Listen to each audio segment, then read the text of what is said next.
It's a go. All right. So thanks for coming, everybody. We are a company called DuPont, representing here Carter, Courtney, Moon, Jesse, and Hanson. So DuPont's mission statement is to provide affordable and reliable action cameras and drones worldwide, offering exceptional value without compromising quality. We aim to make our product accessible to a wider range of consumers through competitive pricing. This would be my slide. So, our initial strategy for year 6 was best cost. So throughout the simulation, our strategy did change as we saw that a lot of people were going for a high cost or product differentiation strategy. We'll explore the reasons for this more further in depth as we go through our presentation, identifying key market indicators influencing our decisions. For the action cameras, we wanted to go for a product differentiation within that best cost strategy that was focused on our PQ, including the warranties that we offered, which was consistently very high for our industry, which also increased the warranty repair costs. The accessories that we included with our product, rather than increasing the cost that we put into the camera itself, and additional features when it became cost effective through research and development spending. This became less important again as we noticed we were falling behind on R&D cumulative spending, which is an indication of how much the other companies are spending for that research and development. Initially, we wanted to use that R&D cost reduction to continually improve our product year over year, and by extension, that camera gets put into our drones. Instead, we used the reduction in assembly costs to lower our overall cost of goods sold as we pivoted our strategies. Within the Camera and Drone Journal, we noticed that there was a difference in preference for the regional markets, as well as projected increased demand for both action cameras and the drones themselves. I kind of nerded out a little bit. I studied that Camera and Drone Journal from page to page and really tried to pull out key indications of where I think we could push our product. For the regional marketing, we really factored in the cost of import and the taxes, as well as those market growth projections when we select our target markets. We wanted to focus on North America and Europe first, because those markets are kind of tied. And then we wanted to go for Asia Pacific, and our lowest priority was Latin America, mostly because of the import taxes and then also the exchange rate that was fluctuating every single year. This was also influenced by what sort of profit margins we could get from those same factors. For our drone strategy, we really wanted the UAVs to become an industry standard. We wanted these to be used by media outlets. We wanted them used for concerts and other large-scale productions. Somewhere where we could get a large volume of contracts per each order. To achieve this, we led with the idea that capturing special contracts and allowing our market share with the cameras to capture the public's interest in our brand. Eventually, we would switch to the low-cost strategy as other companies were really occupying that, product differentiation market, and we saw an unmet demand in the low-cost sector. Next, I'd like to offer Moon to talk about our product and marketing strategy. So I'm going to use the 4P model, which are the price, product, promotion, and pay to describe our marketing strategy.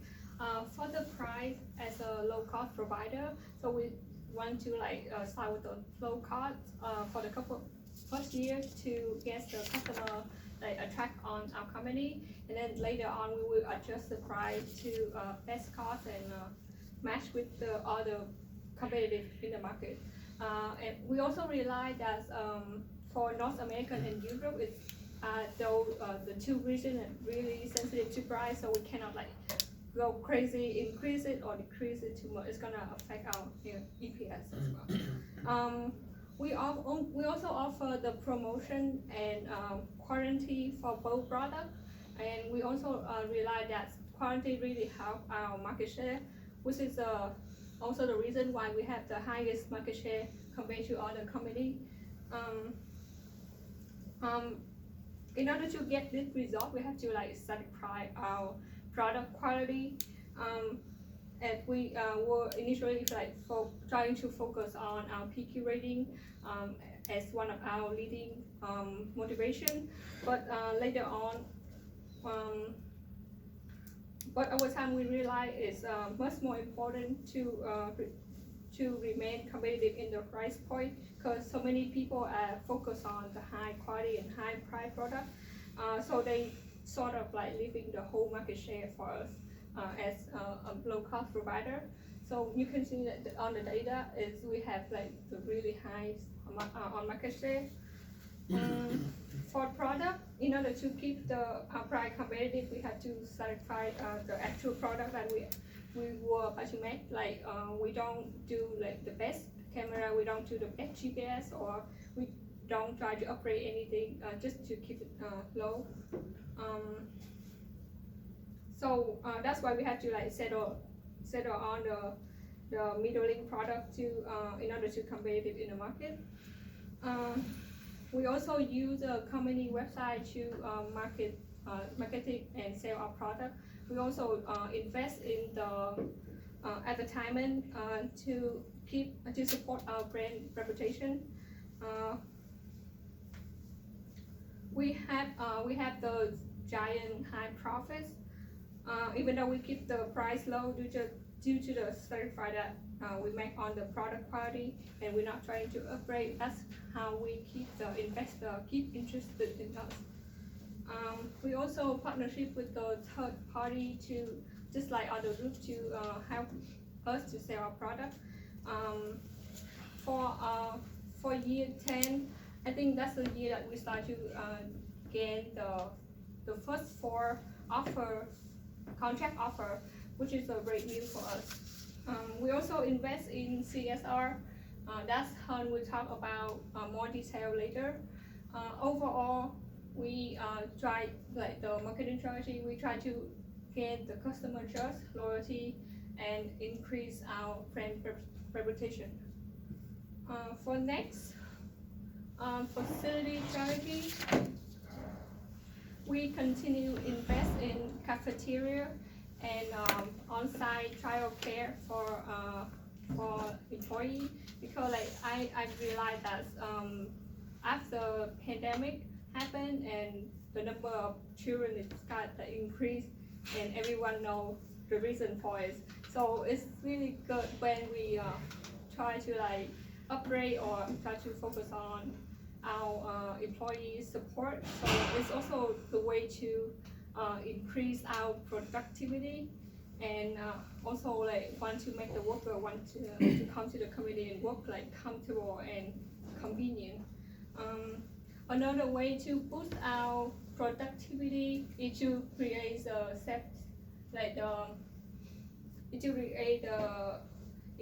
to improve the working condition by create the safety equipment, because like nobody wanna work in a company that's like likely to have accident and stuff. So when we receive the first offer, the contract offer, we try to increase the in-house assembly capacity by adding more workstation to match the expectation from the prior demand, and also try to avoid the overtime as much as possible. We minimize the number of overtime shift to avoid extra assembly costs, and we also do the robotic upgrade by using robot to in manufacturing. This helps us reduce the number of workers in the workstation by using the 10-year loan. And back to Courtney will be the compensation and labor charity. Thank you very much, Moon. So when we were tracking long-term productivity, we made a strong effort to correlate salary and benefits to quality output. We initiated that robotics upgrade that Moon told us about early to ensure the longevity of the initiative. We started the camera upgrade in year 7. In year 8 was when we upgraded the UAV workstations. This lowered the cost of labor for flexible periods of demand, because again, we were going after these special contract offers and they are never guaranteed. fun fact, we actually lost North America in year 12. I believe that was to company C. Good job, guys. We also discovered that best practices training actually increased productivity by a drastic amount. By spending I think it was 9,000K on the best practices training, we completely eliminated our need for overtime costs without installing additional workstations, which was huge because, as you know, every workstation has not only the initial cost, but also a maintenance fee that you have to bring forth every single year. The more workstations you have, the more you pay. We supported our long warranties with per-piece quality incentives as well, hoping to reduce the defects in the initial product build. This was made much less expensive by the number of humans on each product assembly team. Careful adjustments every year were made to total salary to prevent an adverse effect on productivity, but also to keep costs lower than industry average in this area. I'm going to give this over to Hanson to talk about our CSR strategy. So the company's main corporate citizen strategy is to invest $5,000 at Taiwan assembly facility in order to incorporate the renewable energy resources. In the past, the price of the renewable energy was very expensive. However, as for like today, the gap is closing. For example, the cost of wind and solar energy are reducing. And investing in renewable energy aligns with the overall strategies and goals of the company, of its dedication to reducing carbon footprint. In turn, the company is in a position to promote sustainability, and at the same time, it makes the company engage in responsible business practices, which not only improve the image of the company, but also improve the local communities too. The expenditures is treated as a capital investment that depreciates at 5% per year, indicating the long-term commitment of the company to sustainability. And there are several steps that were followed in implementing investing in the renewable energy resources. The first step is setting goals that are clear and factual, of course, and it indicates specifying the key sustainability that the company wants to achieve. For our company, it was to reduce the carbon footprint while at the same time improve the image of the company. And then following is, this is the conduct a feasibility study to assess the effectiveness and the effectiveness of incorporating renewable energy resources in the day-to-day activity of the company. This including assessing the amount of money that's needed to invest to the renewable energy. And for this case, it was $5,000 and depreciating at 5% per year. And the next step is being compliant with renewable energy resource, comply with regulatory bodies in Taiwan. After incorporating the renewable energy strategy, the final step is to inform all the stakeholders of our company. And that's it. And next is Colin. Yeah, so our financial strategy, as you guys kind of know, as you managed it, was balancing our profitability and liquidity. We wanted to make sure that we had enough cash on hand to cover our obligations, but make sure that we're also generating strong profits for our investors. Our other strategy was optimize our resources and reduce unnecessary expenses, especially since we were trying to pursue a low-cost strategy. Part of that is going through every year and really evaluating what costs that we can kind of reduce and which ones that we didn't want to compromise on. Especially we found in our areas of our competitive advantage, of our low cost and our brand image, those were two areas that we didn't really want to compromise on our spending if we needed to. Then we also wanted to provide investors incentive to invest through dividends and earning growth. So as you can see, we tried to be a steady provider of dividends, and most years we ended up being kind of the leader in that. So based off of that, some of the implementation decisions that we did was we decided to streamline the production process and reduce our marketing expenses. So we really tried to make sure that we were pursuing only specific types of marketing, not just flooding the marketing budget with all our resources. And then streamlining production process, I think Moon mentioned at the beginning, year 5 or 6, really early on, we took out a loan to make sure that we upgraded our robotics workstations and provided training for workers so that they knew their job and they did it really well in the following years. We also wanted to be an industry leader in dividend payouts, like I mentioned, and then so the overall goal that we wanted to achieve through these decisions and strategy was be the low-cost leader in the camera industry. We wanted to provide a steady growth as a company that rewards investors through the dividends, and then achieve sustainable growth and profitability that goes through the long term. So next up we have Jesse detailing the dew points competition. Okay, so here is the data of the brand reputation for all groups from year 6 to year 12. You guys can see our company is in the dominant place, and our company outperforms the industry like about 8%. And here's the data of all the AC camera units sold for all companies from year 6 to year 12 with our company's sold price. And please ignore year 12 first. And from year 6 to year 11, our company is doing a quite good job in NA and LA region. And in EA region, our biggest competitor is company B. And also in the AP region, our biggest competitor was company A. So the main reason is because these two companies require support and advertising budget, and the discount rate is higher than our companies. Like take company A as an example. So like in year 10, they decrease their relevant cost, and their units sold is also like decline. And here is the UAV drones units sold with our company's price. And let's see year 6 to year 10 first. And our company in UAV drone field did not bad job. Like our sale units is relevantly in the top 3.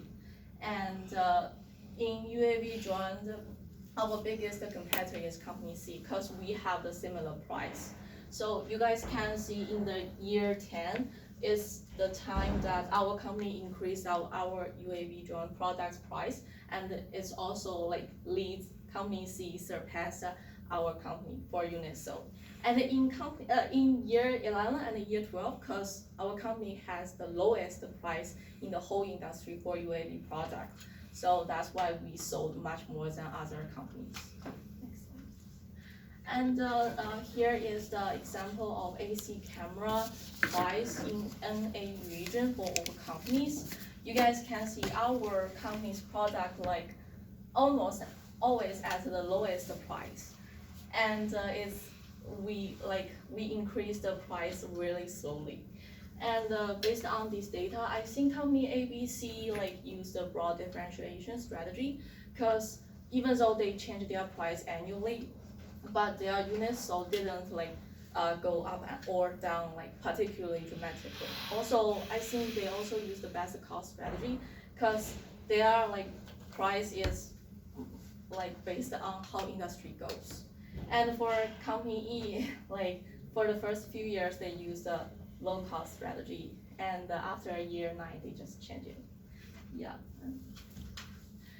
Okay, so I think based on this data, I think company will prepare their strategy depending on how product line goes. So take company C as an example. In AC camera field, company C is more like a brand differentiation and a low cost strategy or best cost strategy. But in the UAV drone field, they are more like from year 6 to year 10, they are more like a low cost strategy. Because that's the reason why company C is our company's biggest competitor, because we have the similar price. However, our company still have a higher product quality, because you guys can see in year 9, even though like two companies sell price only have $19 difference, but our company still sell more units than company C. Yeah, so just talk a little bit about our strategy and where we started off. We kind of touched on it earlier, but we sat down and we wanted to do best cost strategy. However, I think something that we learned is that pursuing the best cost strategy involves a high capital expenditure at the beginning. You have to pay a lot for R&D. You have to make sure that you're putting a lot into your products. You making sure they're quality, and you also have to make sure that your pricing is competitive. So because of that, I think we recognized that there was an opportunity in the low-cost market. So that was kind of what we pivoted to, and I think we did it really early on, which benefited our company. As you can see, like pretty much off the bat, we really tried to start being a low-cost provider. Another thing that we found was while we were a low-cost provider in our product, we also tried to pursue a broad differentiation in our brand image. So that means that in things like our warranty, things that kind of had represented to our brand image, so CSR expenses, stuff like that, we wanted to make sure that we were being very competitive in the expenses that we had in those areas. And as you can see from the slide that Jesse showed, we were the leader in the brand image for most of the years.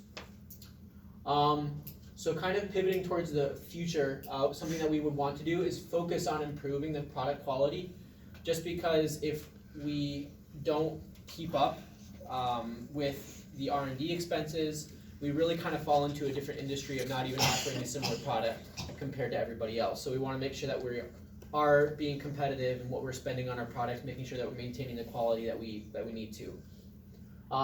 We also want to maintain our brand image. Like I said before, like those were things that we didn't want to compromise on. That was really one of our competitive advantages, was our brand image, and so that's something that we would still lean into and find new ways that we could increase our spending to maintain that competitive advantage.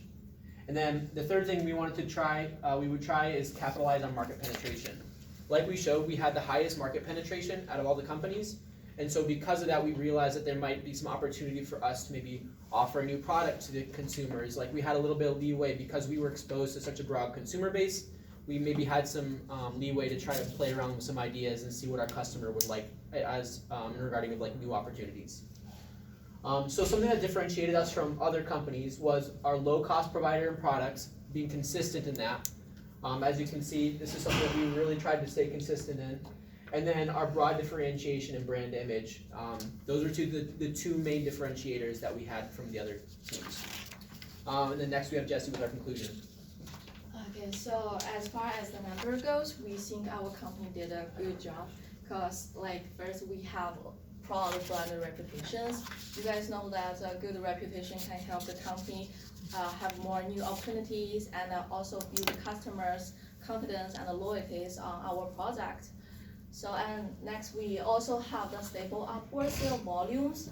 Also, so you guys can see the data that our sale units are increased year by year, and we also have reasonable product and label strategy, correct assessment of relevant industries. All in all, with our relevant outstanding products, we would like to score our company like 95 out of 100, which bring us 12 points. So I'd also want to mention one thing.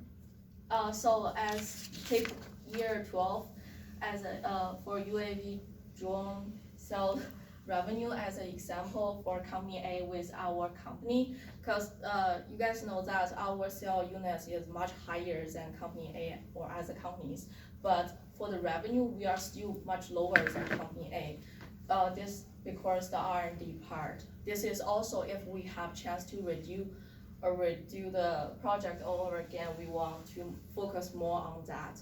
because if we invest more money on R&D part, it will help us to be more flexible and less expensive to upgrade the products in the future, and we have more chance or be more competitive to compete with other companies with high or low qualities. We also have some lessons learned from all of us. Yeah, so the one that I had was the benchmark analysis. That's not something that I counted on, was how much I was gonna use that. So I think that was kind of like the first thing that I looked at every Monday, was first like looking at our score, but then looking at like everybody else's score, like what they did that like to differentiate us, and then how we could be doing better. So I think the lesson that I took away was how important benchmarking analysis was.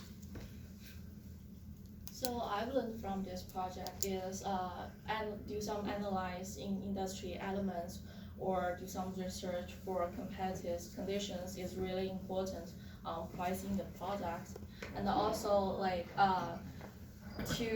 for the selling price of the products need to be adjusted appropriately based on how industry goes. It cannot stay as same as always. Like I mentioned before, I had a lot of fun going through the Camera and Drone Journal, analyzing what marketing research they'd have already done. So if there was anything that I learned from this project, it's just how useful that marketing analysis, well, I should say, accurate marketing analysis can be in determining your product strategy.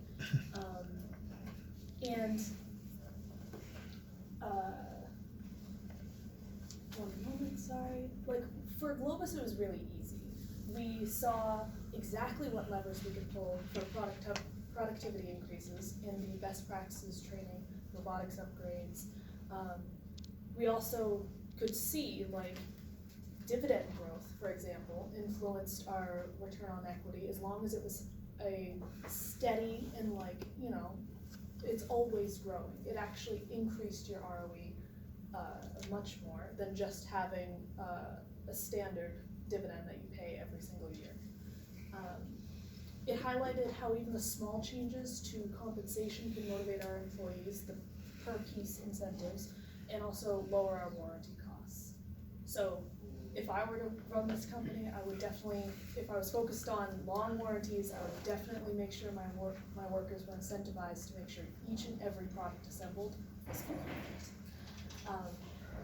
Like mentioned before, if we wanted to pursue our initial strategy, which was best cost product differentiation on the basis of warranties, we would have had to take out loans, like actual loans, to pay for that intensive R&D, despite how much it would have increased the interest costs per year.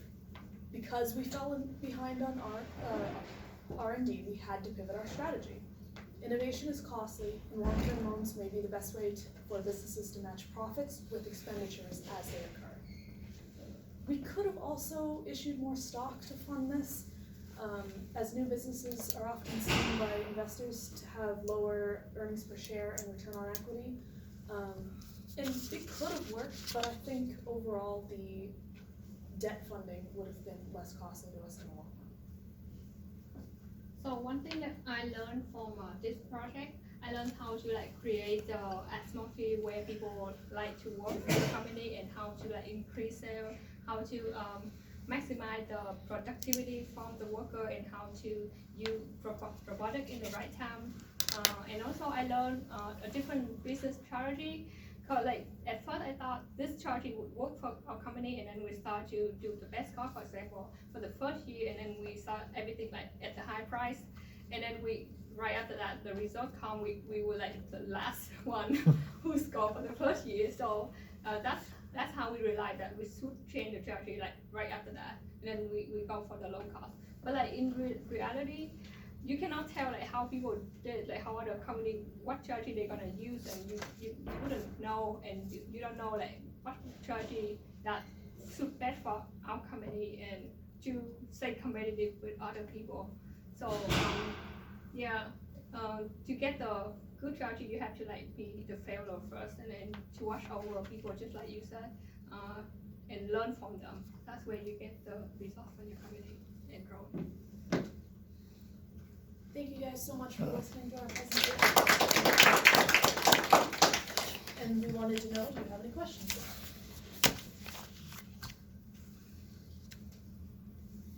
Well, I do. It's gotta be me. You stressed a lot about the camera, but what was your initial strategy for the drone? I'm still not sure. It was along the similar lines. We tried to approach it the same way, so we didn't really have a differentiation between the two products. It was Both low cost? both were low cost. Okay. So curiosity, why'd you pick that for the drones? I think for us it was just easier. It was like we just wanted to have the same strategy for both, low cost for cameras, low cost for. Oh, I see. Just a slight clarification, it was because I saw in the Camera and Drone Journal that you market most intensely to the media outlets, the concert venues, anywhere who's going to be doing this professionally. When you have a professional product for those types of fields, Yeah.